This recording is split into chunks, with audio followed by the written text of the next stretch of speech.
Merchant of the Skies is a quasi narrative trading game that came on early access a few weeks ago, and developer Gaming Press Key had checked this one out. It draws similar parallels to the games from Fail Better, such as Sunless Sea, Sunless Skies, and so on.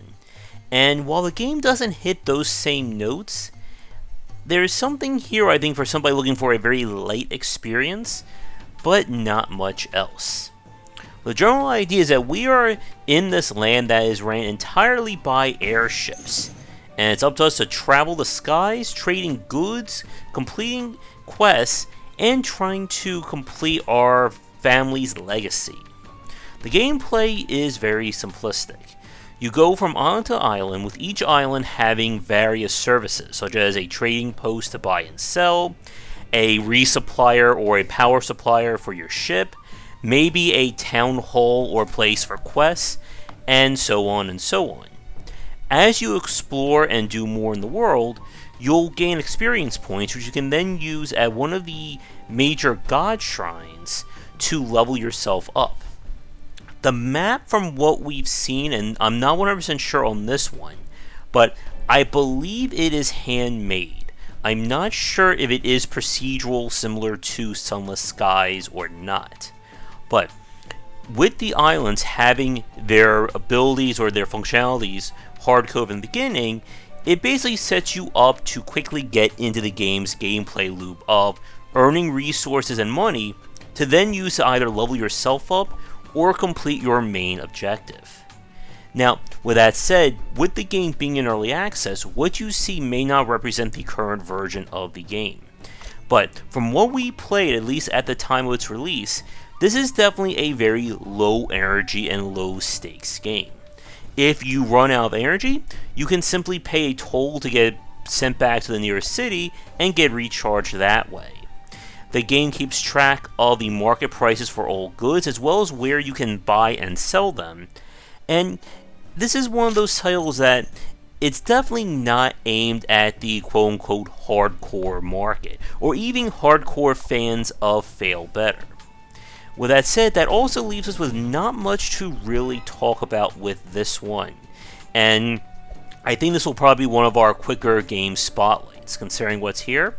But at least in terms of the positives, I like the pixel graphics, the music is very pleasing, and again, this game was not meant to be a mile-a-minute joyride.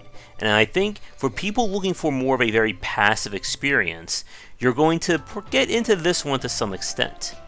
But with that said, we're going to do our quick Patreon supporter and sponsor shout out now, and when we come back, we'll talk a little bit more about the game, and maybe go over some of the things I would like to see added in the future. And now a quick shout out to our current Game Wisdom Patreon supporters and sponsors. And if you'd like to continue this discussion on game design, be sure to check out our Discord channel, linked down below. As I said at the last part of this, Merchant of the Skies, I think could very well be described as a very inoffensive game. There's nothing here that I think will cause too many pain points in it, but in the same breath, there doesn't seem to be all that much to it. While the main objective does give you some level of persistence and the various areas have a charm to them, there doesn't seem to be as much in terms of a drive compared to Fail Better's works. And with that said though, one advantage that Merchant of the Skies does have is that there aren't any failure points. If you remember our reviews of Sunless Skies and Sunless Sea, one of the issues I had with the game was that it was very easy to fail right out of the get-go. And with Merchant here, the game gives you a very wide berth, at least from what we played, to get yourself acclimated to the design. And even with that, and even run into a few cases where I kind of ran out of energy, I never felt like I was being pushed backwards. It's just a matter of keep getting at it, keep doing upgrades and exploring, and you're going to get to these objectives. And like I said, this is one of those reviews that's going to be short because it's just a very small gameplay loop. And there's nothing wrong with that.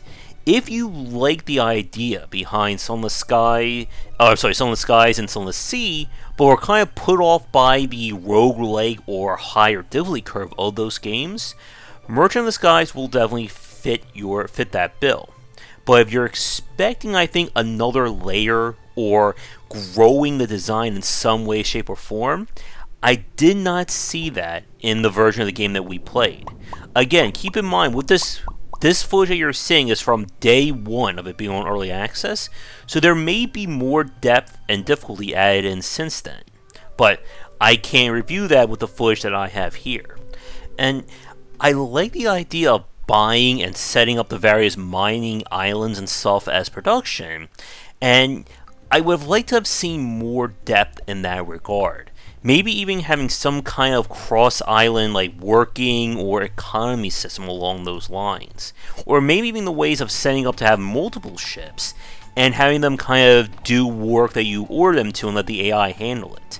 There's a lot of room for them to kind of grow the design out, and I hope we see more than just what we got a chance to look at on day one of early access. But with that said, thank you so much for watching this video. I would like to thank the developers for giving me a press key to check this one out. If you'd like me to take a look at your game in the future, please don't hesitate to get in touch and come back for daily discussions on game design here and on game wisdom, where we examine the art and science of games. Once again, this has been Merchant of the Skies, and I will see you all next time.